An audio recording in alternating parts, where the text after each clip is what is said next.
Oke, bismillahirrahmanirrahim. Assalamualaikum warahmatullahi wabarakatuh.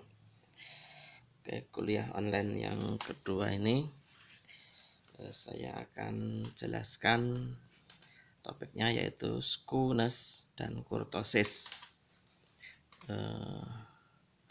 Seperti tugas yang sebelumnya, nanti Anda juga saya beri tugas untuk mencari artikel atau teori apa itu skewness, apa itu kurtosis. Silahkan browsing, atau kalau punya buku statistik ya dibaca itu definisi skewness dan kurtosis, kemudian Anda tuangkan dalam sebuah tulisan satu paragraf saja, atau karena dua bahasan ya dua paragraf kecil boleh, satu paragraf kecil skewness dan satu paragraf kecil kurtosis. Anda silahkan cari teorinya.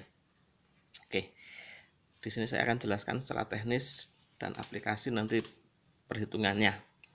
Yang pertama adalah skewness. Secara rumus skewness adalah seperti ini, 3 kali dalam kurung selisih antara min dan median, kemudian dibagi standar deviasi. Oke, dengan mudah karena kemarin sudah kita hitung besaran-besarannya. Min kemarin 76,75, median kemarin 75,21, dan standar deviasi adalah 12,14. Maka semua value yang diperlukan untuk menghitung skewness sudah ada, tinggal dimasukkan ke dalam rumus ini. Kemudian hasilnya ini 0,3806.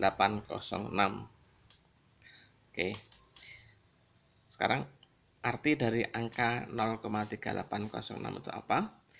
Dalam skewness hanya dikenal interpretasinya 3 kemungkinan. Jika skewnessnya itu 0, maka grafiknya itu simetris. Artinya orang statistik itu menyebutnya ekor. Ekor yang ke kiri dengan yang ke kanan itu simetris. Artinya jika di belah tengah begitu dilipat itu persis sama, itu simetris. Horizontalnya simetrik itu ya. Jadi skewness 0 itu seperti itu karakternya. Kemudian kalau skewnessnya itu lebih besar daripada 0 atau positif, itu kemungkinan kedua. Skewnessnya nilainya lebih besar daripada 0 atau positif, maka ekor panjangnya itu cenderung ke kanan. Nah, jadi ekor panjangnya itu cenderung ke kanan. Karena 0,3806 itu positif, walaupun 0, gitu ya tetap positif, maka kecenderungannya memang ekornya ke kanan seperti yang kita tunjukkan di grafiknya saat kita kuliah di kelas, sudah ada gitu ya. Saat kita membahas tentang grafik poligon, ekornya memanjang ke kanan. Dapat diduga maka kemungkinan ketiga, jika skewnessnya itu lebih kecil daripada 0 atau negatif, maka ekornya memanjang ke kiri gitu ya. Skewness itu akan bermanfaat ketika kita lebih ingin mendetailkan apakah ada kecenderungan dalam hal ini penumpukan puncaknya itu berada agak ke kiri, kemudian ke kanan untuk kasus kita gitu ya. Seperti yang kita lihat kemarin, bahwa kita punya kecenderungan memang seperti itu untuk yang responden perempuan. Kecenderungannya adalah rata-ratanya agak ke kiri, sementara ada kecenderungan ekornya ke kanan, itu artinya dia lebih agak memencong ke kiri. Itu skewness itu artinya memang tidak simetris. mencong begitu ya, itu memang seperti itu. Nanti Anda bisa cek secara bahasa definisinya di artikel-artikel atau textbook yang akan Anda cari sebagai tugas begitu ya. Oke, prinsipnya seperti itu. Jadi Anda hitung skunusnya, kemudian hasilnya apakah 0, positif atau negatif. Dengan interpretasi seperti ini silahkan dipahami. Oke, skunus ringkas seperti itu.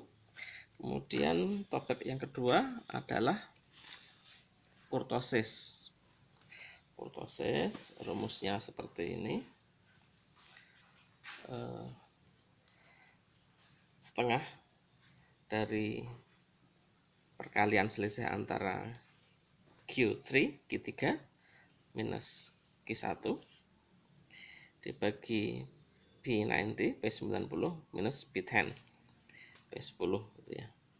Ini rumusnya, dan kita sudah hitung semua kemarin nilai-nilainya, tinggal dimasukkan.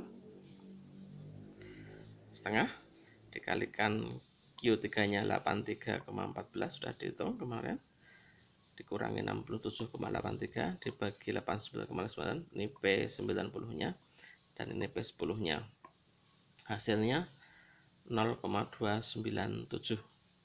Oke, sama prosesnya, apakah arti dari 0,97 ini untuk kurtosis gitu ya. Nah, ternyata kurtosis itu interpretasinya adalah standarnya 0,263 gitu ya. Jika kurtosisnya sama dengan 0,263, maka interpretasinya adalah mesokurtosis atau distribusi normal. Oke, nanti akan lebih dijelaskan saat saya akan berikan topik tersendiri khusus untuk kuliah apa itu distribusi normal, karena semua statistik referensinya akan mencari normalitasnya dulu, normal gitu ya, distribusi normal. Nanti karakternya seperti apa bisa kita jelaskan berikutnya, dan Anda juga mungkin mulai sekarang sudah bisa mencari-cari apa itu normal distribution atau distribusi normal. Secara mudah sementara ini dapat dipahami bahwa distribusi normal itu distribusi yang dimiliki oleh banyak fenomena alam semesta gitu ya. Jadi misalkan kecenderungannya antara yang kecil dengan yang besar itu jumlahnya sama, kemudian yang di tengah-tengah itulah yang mayoritas, seperti itu, seperti pernah saya jelaskan sedikit di kuliah saat face to face sebelumnya. Oke, yang kedua, bagaimana kalau kurtosisnya lebih besar daripada 0,263? Maka ini disebut sebagai pletikurtosis. Pletikurtosis. Nanti gambarnya akan kita sampaikan berikutnya. Dan kemungkinan ketiga jika lebih kecil disebut sebagai leptokurtosis. Nah, jelasnya seperti ini. Nah, seperti ini, maaf mungkin ini tidak terlalu indah karena saya hanya menggunakan tangan gitu gambarnya. Tapi ini sudah cukup menjelaskan bahwa yang meso ini adalah yang normal, distribusi normal. Nih, yang ini adalah distribusi normal, tengah-tengah ini, garisnya di tengah. Nah, meso ini adalah distribusi normal. Nah, kalau pleti itu yang nih, pleti itu cenderung ngeplat, pleti. Nah, jadi dia lebih rendah, kemudian lebih gemuk gitu pleti kurtosis. Dapat diduga kalau yang lepto adalah yang tinggi, kurus begitu ya. Nah, kalau postur tubuh itu normal itu meso, gemuk itu pleti, kurus itu lepto. Nah, seperti itu kira-kira. Ini juga nanti bisa Anda cari di artikel-artikel yang saya berikan tugas. Ini berhubungan dengan, karena ini sebaran, contohnya kalau misalkan komunitas berukuran presisi itu mesti distribusinya adalah lepto yang kurus begini. Tapi kalau sebuah parameter berdistribusi pleti begitu, maka ini akan sebarannya akan sangat besar, kurang presisi begitu, kira-kira seperti itu. Nanti silahkan didalami di artikel-artikel teoretikalnya, oke, itu ya. Oke, seperti itu yang saya sampaikan kuliah hari ini teorinya. Sekarang adalah tugasnya. Tugasnya seperti kemarin saya berikan, yaitu bentuknya sebagai berikut.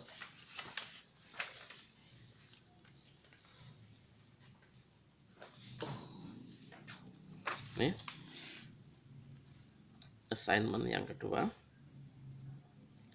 Assignment yang kedua itu yang pertama adalah tulis ringkasan bertopik Schoolness dan kurtosis masing-masing satu paragraf gitu ya, pendek-pendek satu paragraf saja. Kemudian yang kedua, terapkan perhitungan pada responden mail seperti kemarin. Jadi yang sekarang ini Schoolness dan kurtosisnya yang saya contohkan adalah responden female. Kemudian Anda sebagai PR diterapkan pada responden male gitu ya. Dan saya berikan waktu sama besok 24 jam ya, dikirim ke folder assignment di Google Classroom. Oke, demikian kuliah hari ini. Selamat belajar dan jaga selalu kesehatan. Sekian, assalamualaikum warahmatullahi wabarakatuh.